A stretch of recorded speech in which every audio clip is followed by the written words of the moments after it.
Vamos lá, pessoal, dia 146, mais uma porção da Palavra de Deus. E hoje vamos ler 2 Samuel, capítulo 9, versículo 1, até o capítulo 11, versículo 27, diz assim: Certa ocasião, Davi perguntou: Resta ainda alguém da família de Saul a quem eu possa mostrar lealdade por causa de minha amizade com Jonatas? Então chamaram Ziba, um dos servos de Saul, para apresentar-se a Davi. E o rei lhe perguntou: Você é Ziba? Sou teu servo, respondeu ele. Perguntou-lhe Davi: Resta ainda alguém da família de Saul a quem eu possa mostrar lealdade de Deus? Respondeu Ziba: Ainda há um filho de Jonatas, aleijado dos pés. Onde está ele? Perguntou o rei. Ziba respondeu: Na casa de Maquir, filho de Amiel, em Lodebar. Então o rei Davi mandou trazê-lo de Lodebar. Quando Mefibosete, filho de Jonatas e neto de Saul, compareceu diante de Davi, prostrou-se com o rosto em terra. Mefibosete? Perguntou Davi. Ele respondeu: Sim, sou teu servo. Não tenha medo, disse-lhe Davi, pois é certo que eu o tratarei com bondade por causa de minha amizade com Jonatas, seu pai. Vou devolver-lhe todas as terras que pertenciam a seu avô Saul, e você comerá sempre à minha mesa. Mefibosete prostrou-se e disse: Quem é o teu servo para que te preocupes com um cão morto como eu? Então o rei convocou Ziba e disse-lhe: Devolvi ao neto de Saul, seu senhor, todo o que pertencia a ele e à família dele. Você, seus filhos e seus servos cultivarão a terra para ele. Você trará a colheita para que haja provisões na casa do neto de seu senhor. Mas Mefibosete comerá sempre à minha mesa. Ziba tinha 15 filhos e 20 servos. Então Ziba disse ao rei: O teu servo fará tudo o que o rei, meu senhor, ordenou. Assim, Mefibosete passou a comer à mesa de Davi como se fosse um dos seus filhos. Mefibosete tinha um filho ainda jovem chamado Mica, e todos os que moravam na casa de Ziba tornaram-se servos de Mefibosete. Então Mefibosete, que era aleijado dos pés, foi morar em Jerusalém, pois passou a comer sempre à mesa do rei. Algum tempo depois, o rei dos Amonitas morreu, e seu filho, Hanum, foi o seu sucessor. Davi pensou: serei bondoso com Hanum, filho de Naás, como seu pai foi bondoso comigo. Então Davi enviou uma delegação para transmitir a Hanum seu pesar pela morte do pai dele. Mas quando os mensageiros de Davi chegaram à terra dos Amonitas, os líderes amonitas disseram a Hanum, seu senhor: Achas que Davi está honrando teu pai ao enviar mensageiros para expressar condolências? Não é nada disso. Davi os enviou como espiões para examinarem a cidade, a fim de destruí-la. Então Hanum prendeu os mensageiros de Davi, rapou metade da barba de cada um, cortou metade de suas roupas até as nádegas e os mandou embora.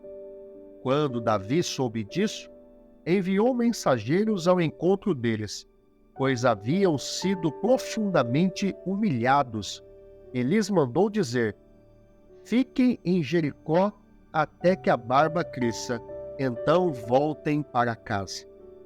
Vendo que tinham atraído sobre si o ódio de Davi, os amonitas contrataram 20.000 soldados de infantaria dos arameus de Bet-Reob e de Zobá, 1.000 homens do rei de Maaca e 12.000 dos homens de Tobi.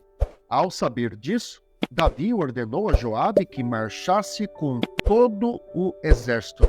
Os amonitas saíram e se puseram em posição de combate à entrada da cidade.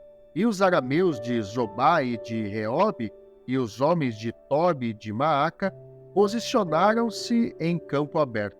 Vendo Joabe que estava cercado pelas linhas de combate, escolheu alguns dos melhores soldados de Israel e os posicionou contra os arameus. Pôs o restante dos homens sob o comando de seu irmão Abissai e os posicionou contra os amonitas. E Joabe disse a Abissai: se os arameus forem fortes demais para mim, venha me ajudar. Mas se os amonitas forem fortes demais para você, eu irei ajudá-lo. Seja forte e lutemos com bravura pelo nosso povo e pelas cidades do nosso Deus, e que o Senhor faça o que for de sua vontade. Então Joabe e seus soldados avançaram contra os arameus que fugiram dele. Quando os amonitas viram que os arameus estavam fugindo de Joabe, também fugiram de seu irmão Abissai e entraram na cidade. Assim, Joabe parou a batalha contra os amonitas e voltou para Jerusalém. Vendo-se derrotados por Israel, os arameus tornaram-se a agrupar-se. Hadadezer mandou trazer os arameus que viviam do outro lado do Eufrates. Estes chegaram a Elã, tendo à frente Soboque, comandante do exército de Hadadezer. Informado disso, Davi reuniu todo Israel, atravessou o Jordão e chegou a Elã. Os arameus estavam em posição de combate para enfrentá-lo, mas acabaram fugindo de diante de Israel. E Davi matou 700 condutores de carros de guerra e 40.000 soldados de infantaria dos arameus. Soboque, o comandante do exército, também foi ferido e morreu ali mesmo. Quando todos os reis vassalos de Hadadezer viram que tinham sido derrotados por Israel, fizeram a paz com os israelitas e sujeitaram-se a eles. E os arameus ficaram com medo de voltar a ajudar os amonitas. Na primavera, época em que os reis saíam para a guerra, Davi enviou para a batalha Joabe com seus oficiais e todo o exército de Israel, e eles derrotaram os amonitas e cercaram Rabá, mas Davi permaneceu em Jerusalém. Uma tarde, Davi levantou-se da cama e foi passear pelo terraço do palácio. Do terraço, viu uma mulher muito bonita tomando banho e mandou alguém procurar saber quem era. Disseram-lhe: é Batseba, filha de Eliã e mulher de Urias, o hitita. Davi mandou que a trouxessem e se deitou com ela, que havia acabado de se purificar da impureza da sua menstruação. Depois, voltou para casa. A mulher engravidou e mandou um recado a Davi dizendo que estava grávida.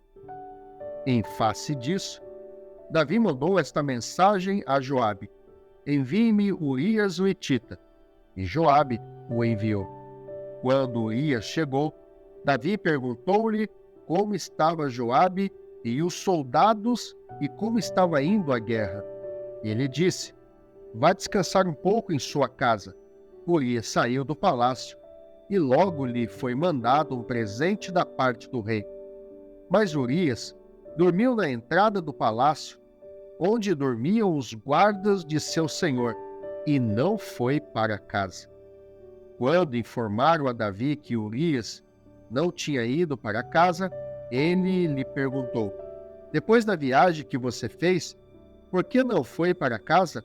Urias respondeu: a arca e os homens de Israel e de Judá repousam em tendas. O meu senhor Joabe e os seus soldados estão acampados ao ar livre. Como poderia eu ir para casa para comer, beber e deitar-me com minha mulher? Juro por teu nome e por tua vida que não farei uma coisa dessas. Então Davi lhe disse: fique aqui mais um dia, amanhã eu o mandarei de volta. Urias ficou em Jerusalém, mas no dia seguinte, Davi o convidou para comer e beber e o embriagou. À tarde, porém, Urias saiu para dormir em sua esteira, onde os guardas de seu senhor dormiam, e não foi para casa. De manhã, Davi enviou uma carta a Joabe por meio de Urias. Nela escreveu: ponha Urias na linha de frente e deixe-o onde o combate estiver mais violento, para que seja ferido e morra. Como Joabe tinha cercado a cidade, colocou Urias no lugar onde sabia que os inimigos eram mais fortes. Quando os homens da cidade saíram e lutaram contra Joabe, alguns dos oficiais da guarda de Davi morreram, e morreu também Urias, o hitita. Joabe enviou a Davi um relatório completo da batalha, dando a seguinte instrução ao mensageiro. Ao acabar de apresentar ao rei este relatório, pode ser que o rei fique muito indignado e lhe pergunte: por que vocês se aproximaram tanto da cidade para combater? Não sabiam que eles atirariam flechas da muralha? Em Tebes, quem matou Abimeleque, filho de Jerubessete, não foi uma mulher que da muralha atirou-lhe uma pedra de moinho e ele morreu? Por que vocês se aproximaram tanto da muralha? Se ele perguntar isso, diga-lhe: e morreu também o teu servo Urias, o hitita. O mensageiro partiu e, ao chegar, contou a Davi tudo o que Joabe lhe havia mandado falar, dizendo: eles nos sobrepujaram e saíram contra nós em campo aberto, mas nós os fizemos retroceder para a porta da cidade.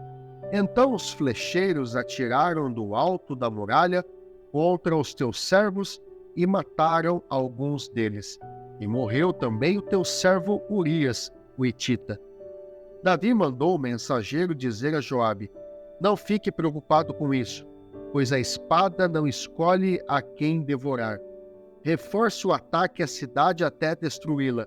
E ainda insistiu com o mensageiro que encorajasse Joabe. Quando a mulher de Urias soube que o seu marido havia morrido, chorou por ele. Passado o luto, Davi mandou que a trouxesse para o palácio. Ela se tornou sua mulher e teve um filho dele, mas o que Davi fez desagradou o Senhor. João capítulo 15, versículo 1 a 27. Eu sou a videira verdadeira e meu pai é o agricultor. Todo ramo que, estando em mim, não dá fruto, ele corta, e todo que dá fruto ele poda, para que dê mais fruto ainda. Vocês já estão limpos pela palavra que tenho falado. Permaneçam em mim, e eu permanecerei em vocês. Nenhum ramo pode dar fruto por si mesmo, se não permanecer na videira. Vocês também não podem dar frutos, se não permanecerem em mim. Eu sou a videira, vocês são os ramos. Se alguém permanecer em mim, e eu nele, esse dará muito fruto, pois sem mim vocês não podem fazer coisa alguma. Se alguém não permanecer em mim, será como um ramo que é jogado fora e seca. Tais ramos são apanhados, lançados ao fogo e queimados. Se vocês permanecerem em mim, e as minhas palavras permanecerem em vocês, pedirão o que quiserem, e será concedido. Meu Pai é glorificado pelo fato de vocês darem muito fruto, e assim serão meus discípulos. Como o Pai me amou, assim eu os amei. Permaneçam no meu amor. Se vocês obedecessem aos meus mandamentos, permanecerão no meu amor. Assim como tenho obedecido aos mandamentos de meu Pai, e em seu amor permaneço. Tenho dito estas palavras para que a minha alegria esteja em vocês e a alegria de vocês seja completa. O meu mandamento é este: ame-se uns aos outros como eu os amei. Ninguém tem maior amor do que aquele que dá a sua vida pelos seus amigos. Vocês serão meus amigos se fizerem o que eu ordeno. Já não os chamo servos, porque o servo não sabe o que o seu senhor faz. Em vez disso, eu os tenho chamado amigos, porque todo o que eu vi de meu Pai, eu tornei conhecido a vocês. Vocês não me escolheram, mas eu os escolhi para irem e darem fruto, fruto que permaneça, a fim de que o Pai conceda a vocês o que pedirem em meu nome. Este é o meu mandamento: amem-se uns aos outros. Se o mundo os odeia, tenham em mente que antes me odiou.